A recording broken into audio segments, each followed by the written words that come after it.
Welcome back to the Guardians of Lore, Chapter 12 Plants. The drawing in the book was the same shape that I had dreamed about, and I finally realized what it was. Is that supposed to mean something to me? Asked Swai. It's something that I was drawing that day in class when I saw Delhi, I told him. So you've seen this book before? He asked. No, never, I answered. You are the first humans to see it, said Tyrant solemnly. It is a great honor that I have bestowed upon you. Well, we deserve to be bestowed, said Swai, clearly not sure what the word mean. So, what do the rest of the page say? He asked. Tyrant closed the book with surprising strength. All you need to know is that if you fail, the consequences will be dire, said Tyrant. Okay, but I feel like we're missing something major here, so I stated. What do you mean? Asked Delhi. So, Reem's the villain and he's the hero, so I asked as he pointed to me. Correct? Said Tyrant. Yes, said Delhi. And I'm some kind of expert guide who helps the hero because I am the only one who can, so I continue. Nobody said that, said Tyrant. But what is the point of the fairy tale? What's the thing we have to beat Reem at? So I inquired. So I asked the one question that I have forgotten to ask. There was always a reason for a fairy tale. Sometimes a giant was terrorizing a village, and sometimes a kingdom was under siege by a witch, but it was always something. What was it that Reem wanted? Why was there a fairy tale at all? I'm curious too, I said. And that title doesn't seem to help. Delhi jumped on top of the book in a puff of shiny dust. Her head was low as she spoke. Reem didn't escape his fairy tale by chance. He knew things that helped him, things that he shouldn't have known. Somebody helped him then? I asked. We believe so, said Delhi. Some believe so, said Tyrant, glaring at Delhi.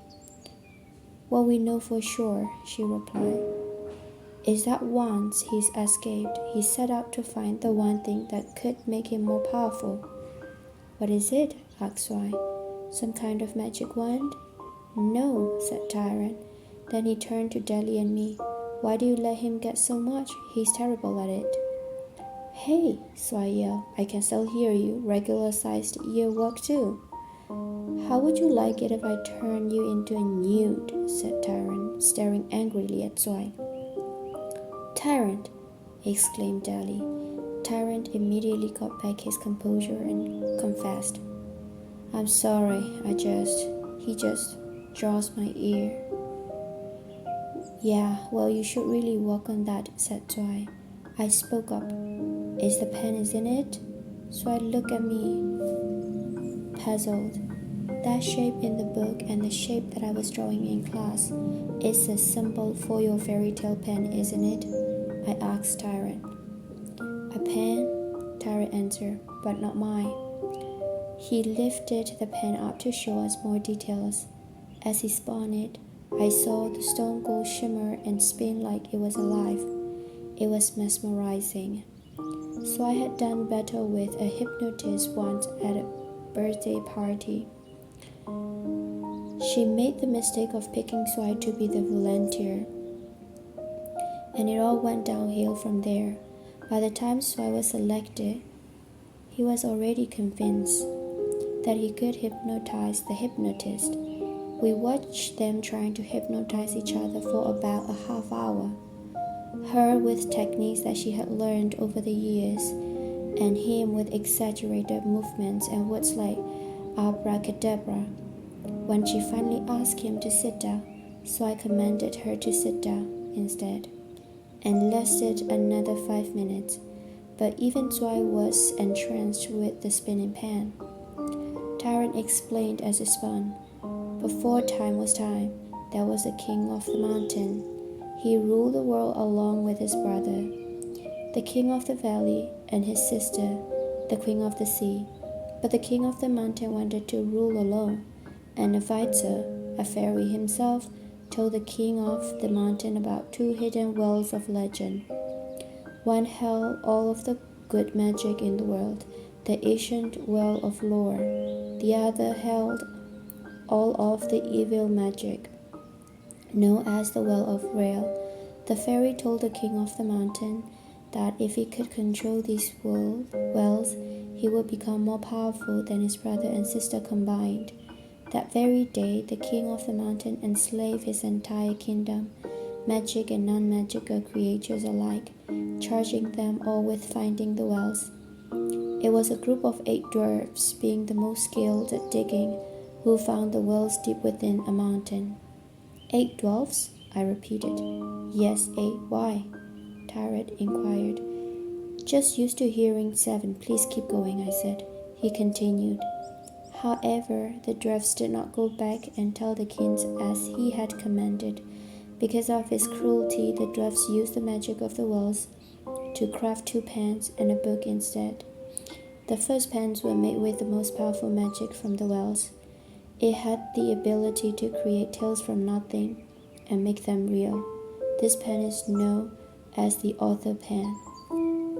It is the pen you were drawing? So if you write something, it comes true? I asked. Deli nodded, then gestured for me to keep listening. Next, they crafted the pen you see before you, using a strong but less powerful magic. Then the dwarfs dipped a blank mining ledger into the wells, creating the Book of Lore. As I have said, only these 2 magical pens are powerful enough to write on its pages. And when a story is completed within the Book of Lore, it becomes known to all the kingdoms in every corner of the globe, so that the world may learn from them. I stared at the book with a new sense of wonder. Tyrant explained. The dwarfs used the power of the author pen to make sure that the king of the mountain would never find the wells for himself. Unable to find them and use the magic, the king was not strong enough to defeat his brother and sister. He was banished, and the mountain and valley became known simply as the land. All of the great leaders for centuries to come were descended from one of the 2 remaining wise siblings. What happened to the pens after that? I asked. A fairy stumbled upon a dwarf at the wells. He had been hiding from the greedy king deep inside the mountain, refusing to be enslaved, Tyrant said. The dwarfs decided to give the second pen to the fairy to keep it safe and to pay for his silence. But they charged him with much more than just protecting its magic. The fairy would have to be the one to record the tales and would use his brethren to watch these stories unfold and would know the tales of good and evil, and the pen would seal the fate of villains defeated. They dubbed this pen the fairy pen, and that is what it is used for to this day. This is how fairies became storytellers, said Tyrant with pride in his voice. This all sounds a bit made-up-ish, said Zwei. I assure you, every word of it is sure and true, Tyrant stated firmly. Suddenly, I understood why Tyrant was taking all of this so seriously. You're the fairy in the mountain, aren't you? I asked. I am, he said. The one who is hiding? So I asked me the same way that he asked me about characters in movies during the movies. Seems like it, I whispered. So I looked triumphant when he whispered back, hiding. And the author pen, did they give that to you as well? I asked. Tyrant shook his head. I tried to convince the dwarfs to let me care for it as well, but they kept it buried in the mountain.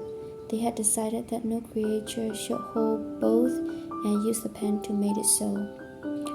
I am blocked from finding the wells again, and their story is concealed by magic in the Book of Lore. Instead, they left us with this poem engraved on the inside cover. Tyrant flipped to the front of the book and pointed to the gray inside cover. As the words settled into English, we read, One pen we place in fairies' hands, lest history be lost. One pen we keep inside these buried wells at any cost. If ever there is dire need to find the other pen, a hero true of mind and heart will hold it once again. Find the hero's mark, and you will make the quest begin. He alone can reach the wells and find the pen within. Two guides to it, an expert on the foe they soon will face, a second known for loyalty, nobility, and grace. But such a heavy burden begged the hero to beware. To write more of their fate in ink, we driven do not dare. I read the poem 3 times, trying my hardest to remember every word. Nobility and grace, it's like they knew me, said Zwei. Yes, speaking of that, said Tyran to Deli. It's him, she said immediately. He's the companion. I have seen the loyalty part, the rest will come in. Tyran resigned himself and got back to us. So you see, the other pen was locked in the mountain and nobody but the hero can get to it. That's why we need you. Then there's one thing that I still don't understand, I interrupted. Where's the dire need? What do you mean? Said Deli. If this hero is me, then I'm the only one who can find this pen, right? So why did the fairy tale need to begin? Reem can't get it without me, so where's the urgency? Why not leave it there? Deli's face turned pale. Well, pale green. Reem is taking fairies. He's what? asked Zwei. Tarot replied with a purposeful voice. For years now, Reem has been taking fairies from us. Some he converts into spines and others, well, we don't know what's happened to others. You see, that's why we need your help, said Deli with emotion in her voice. If you don't get the pen and stop Reem, soon there will be no fairies left at all. The fairies' interest at our arrival made even more sense. I wasn't just a random person to them. I was supposed to be the hero. At that moment, I knew that's who I needed to be, whether I liked it or not. Let's not waste any more time then. If I'm the only one who can stop Reem, then I better go get it, I declared. Suddenly the pen glowed brighter, and Tyran started flipping through the pages of the book again, settling back on the most lost story, my story. He scribbled down some words, but covered the rest of the page. Looked at that, Deli said, looking over the page with an enormous smile. It looks like the hero has finally taken his place in the story. There it is, shouted Zwei. There's your name, the line read, within Paffordale. The meeting of the four had concluded. So began Cal's quest for the pen.